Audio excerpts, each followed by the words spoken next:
È ormai da qualche mese che c'è in giro questa piattaforma che promette guadagni assurdi dall'arbitraggio e da non so che altra cosa, e per adesso sta funzionando, e so che ci sono tante persone che sanno che comunque sono piattaforme da sfruttare al momento, schemi Ponzi eccetera, ma tante altre persone questa cosa non la sanno, magari vedono che i pagamenti arrivano, vedono che la piattaforma funziona, cominciano a fidarsi e mettono tantissimi soldi all'interno. Ma in questo caso siamo sicuri che questa piattaforma sia reale e faccia veramente quello che ci vanno a dire? Andiamo a vedere subito di cosa si tratta e cosa c'è dietro a questa piattaforma.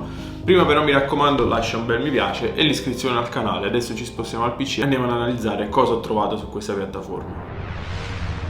Partiamo subito dal team e partiamo dal founder, Scott Hall, ma in realtà lui si chiama Diogo Pereira e fa l'attore. Possiamo anche andarlo a vedere sui suoi social, Instagram e TikTok, e in giro troviamo anche delle immagini di quando è stata registrata, diciamo, lo spot con quelle scene che vengono poi messe sui canali di Apex One, dove appunto Evofilm ha fatto da produzione, quindi si vedono immagini del set eccetera. E infatti è proprio su questo set, su queste immagini che girano, che troviamo collaborare lui e il signor Nossaki, che è questa persona che vediamo qui di fianco. Voi la state vedendo sovraimpressione. Chi è Nossaki? E non è nient'altro un'altra persona che fa parte del team di Apex One. Infatti sul sito lo troviamo sotto il nome di Edward Wise, ma in realtà anche lui è un attore e si chiama Rodrigo Nossaki, attore di 32 anni, bla bla bla bla. Abbiamo anche il suo WhatsApp. Lui all'interno della piattaforma dovrebbe occuparsi, diciamo, della protezione, diciamo, sicurezza eccetera, l'esperto in criptovalute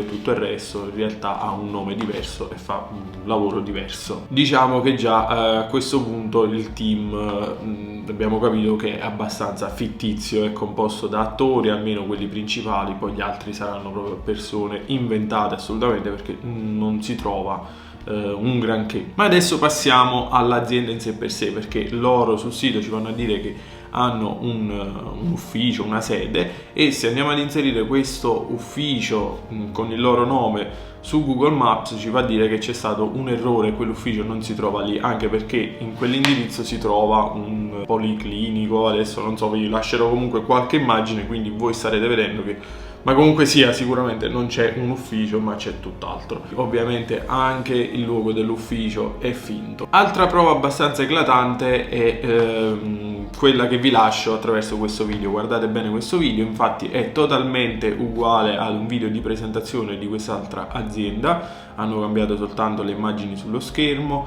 e il resto è totalmente uguale. Ovviamente hanno inserito qualche immagine dell'attore per far vedere che c'era lui, e come vedete le immagini sono uguali in pratica. Se andiamo a parlare in termini di licenze, sono sicuro che non sono assolutamente valide per gestire fondi e fare quello che fanno, ma sarà soltanto una normale, paragonandola a noi, sarà soltanto una normale partita IVA con qualche certificato in più falso ovviamente, ma non è così difficile ottenere certificati falsi in alcune parti del mondo. In passato ne abbiamo viste veramente tante e, ripeto, su queste piattaforme ad altissimo rischio possono essere sfruttate, ma secondo me ci vuole consapevolezza e sapere che appunto è soltanto uno schema Ponzi, non c'è nulla dietro. Quindi l'importante è che uno non ci crede realmente e mette tutti i suoi risparmi perché vede che funziona e va avanti e si lascia trascinare.